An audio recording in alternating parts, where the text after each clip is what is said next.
प्रिय छात्रों, आप सभी का हार्दिक स्वागत है। इस भाग में हम प्रकृति के सुकुमार कवि सुमित्रानंदन पंत द्वारा रचित परिवर्तन शीर्षक कविता के प्रश्नोत्तर की चर्चा करेंगे। प्रश्नोत्तर से पहले आइए इस कविता की कुछ मुख्य बातें जान लें। परिवर्तन शीर्षक कविता प्रकृति के सुकुमार कवि सुमित्रानंदन पंत द्वारा रचित पल्लव काव्य संग्रह से अवतरित है। पंत जी ने अपनी परिवर्तन शीर्षक रचना में जीवन की अस्थिरता को रेखांकित किया है। उन्होंने कविता के प्रारंभ में अतीत के वैभव और बाद में वर्तमान की विपन्नता का चित्र उकेरा है। वे इसका कारण परिवर्तन को मानते हैं। वस्तुतः वे कहना चाहते हैं कि संसार में सब कुछ नाशवान और क्षणभंगुर है, सब कुछ बदलता रहता है। हमें इस तथ्य को स्वीकार करना चाहिए। इसकी भाषा संस्कृत निष्ठ खड़ी बोली हिंदी है। गुण ऊज गुण है इसमें। रस यहाँ भयानक रस है, क्योंकि जो परिवर्तन है वो बड़ा कष्टकारी है। यह स्वच्छंद है। अलंकार अनुप्रास, पुनरुक्ति प्रकाश, रूपक, मानवीकरण आदि। इसमें अंत में मानवीकरण भी कर दिया गया है। शब्द शक्ति, अभिधा एवं लक्षणा। इसमें 3 ही कुल खंड हैं जो आपको देखने हैं, और प्रारंभ होता है खंड अंग से। आज बचपन का कोमल गात से लेकर अधरों को भूल। पहला प्रश्न जो बनता है कि उपरोक्त पद्यांश का संदर्भ लिखिए, या पूछा जाएगा उपरोक्त पद्यांश का शीर्षक एवं कवि का नाम लिखिए। दोनों उत्तर देख लीजिए। अगर संदर्भ पूछा गया है तो ऐसे लिखना है, प्रस्तुत काव्य पंक्तियां हमारी पाठ्यपुस्तक सामान्य हिंदी के काव्य खंड के अंतर्गत परिवर्तन शीर्षक कविता से अवतरित हैं। इसके रचयिता प्रकृति के सुकुमार कवि सुमित्रानंदन पंत जी हैं। और शीर्षक और कवि का नाम पूछा है तो इस तरह से लिखें, उपरोक्त पद्यांश का शीर्षक परिवर्तन एवं कवि का नाम सुमित्रानंदन पंत है। प्रायः यही पूछा जाता है। दूसरा प्रश्न, बचपन का कोमल और सुंदर शरीर वृद्धावस्था आने पर कैसा हो जाता है? उत्तर आपको इसी कविता के आधार पर लिखना है जो आपने पढ़ा है।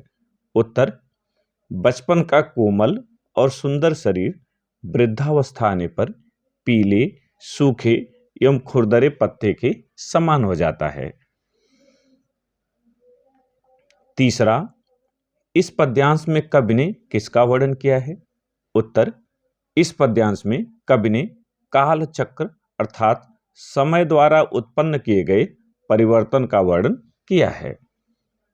चौथा, शिशिर सा झर नयनों का नीर, झुलस देता गालों के फूल। इस पंक्ति में कौन सा अलंकार है? उत्तर, शिशिर सा झर नयनों का नीर, झुलस देता गालों के फूल। इस पंक्ति में अनुप्रास चूंकि हर जगह होता है, शिशिर सा यहाँ उपमा दी गई इसलिए उपमा अलंकार होगा। गालों के फूल, गाल रूपी पुष्प, यह रूपक अलंकार होगा।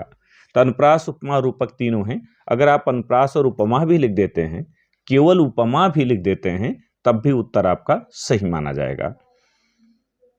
रेखांकित अंश की व्याख्या कीजिए, और यहां रेखांकित अंश है, 4 दिन सुखद चांदनी रात और फिर अंधकार अज्ञात। व्याख्या कुछ इस तरह से करें, पहले हेडिंग डालें, रेखांकित अंश की व्याख्या, तब लिखें, कवि पंत जी जीवन में प्राप्त होने वाले सुखों की क्षणभंगुरता को चित्रित करते हुए कहते हैं कि सुख देने वाली चांदनी रातें अर्थात सुख के क्षण बहुत थोड़े समय के लिए होते हैं। शेष जीवन तो अंधकारपूर्ण हो जाता है और सारे सुख नष्ट हो जाते हैं। जिस प्रकार पूर्णिमा के प्रकाश के बाद अमावस्या का अंधेरा छा जाता है, उसी प्रकार सुखों के बाद दुखों का आगमन होता है। संकेत च, मृदुल होठों से लेकर कल्प अपार। तो पहला प्रश्न आप कर लेंगे। दूसरा, वृद्धावस्था की गहरी सांसें किसे उड़ा देती हैं? उत्तर, वृद्धावस्था की गहरी सांसें बचपन की होठों पर ओस की बूंदों के समान निर्मल और मोहक हंसी को उड़ा देती हैं। अर्थात वृद्धावस्था में मानव निर्मल एवं मुक्त हंसी हंसना भूल जाता है। यानी हाँ, ये बात आपको दिखानी है कि वृद्धावस्था की जो गहरी सांसें हैं उन्हें वे बचपन की निर्मल हंसी को, मुक्त हंसी को, चिंता मुक्त हंसी को उड़ा ले जाती हैं। यही बात यहां आपको दिखानी है। तीसरा, मिलन के पल केवल दो चार में कौन सा अलंकार है? उत्तर, मिलन के पल केवल दो चार में अनप्रास एवं लोकोक्ति अलंकार है। लोकोक्ति माने जो लोक में प्रचलित हो ऐसी उक्ति, तो लोक में प्रचलित उक्ति है इसलिए लोकोक्ति भी कहते हैं। अगर आपको ये ध्यान न रहे तो केवल आप अनुप्रास अलंकार भी लिख सकते हैं। इस पद्यांश में कौन सा रस है? इस पद्यांश में भयानक रस है, क्योंकि परिवर्तन बहुत कष्टदायक होता है, वह भयानक प्रतीत होता है। पांचवा प्रश्न, रेखांकित अंश की व्याख्या कीजिए। और यहां रेखांकित अंश है, मिलन के पल केवल दो चार, विरह के कल्प अपार। उत्तर कुछ इस तरह से लिखें। रेखांकित अंश की व्याख्या, कवि पंत जी जीवन में संयोग एवं वियोग की समयावधि पर प्रकाश डालते हुए कहते हैं कि मनुष्य के जीवन में मिलन अर्थात संयोग एवं वियोग अर्थात विरह एक साथ चलते हैं, किंतु मिलन के क्षण बहुत कम होते हैं, जबकि विरह की अवधि बहुत लंबी होती है। अंतिम संकेत 6, अहे निष्ठुर से लेकर दिक्मंगल तक। तो पहला प्रश्न आप करेंगे। दूसरा, सत सत फेनोच्छ्वसित स्फीत फुत्कार भयंकर में कौन सा अलंकार है? तो उत्तर लिखेंगे, सत सत फेनोच्छ्वसित स्फीत फुत्कार भयंकर में पुनरुक्त प्रकाश एवं अनुप्रास अलंकार है। मूल रूप से यहां पुनरुक्त प्रकाश है, जब कोई शब्द एक से अधिक बार आए लेकिन अर्थ एक ही हो तो वह पुनरुक्त प्रकाश कहलाता है। यहां सत सत दो बार आया है, दोनों का अर्थ एक ही है, इसलिए इसमें पुनरुक्त प्रकाश है, और अनुप्रास तो हर जगह होता है।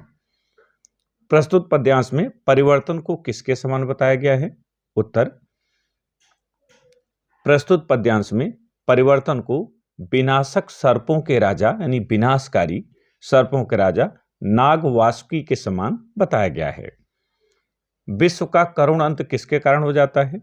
उत्तर, विश्व का करुण अंत निष्ठुर परिवर्तन के प्रलयंकारी तांडव नृत्य के कारण हो जाता है। यानी न ध्यान रहे तो आप ऐसा भी लिख सकते हैं कि विश्व का करुण अंत निष्ठुर परिवर्तन के कारण हो जाता है, ऐसा भी आप लिख सकते हैं।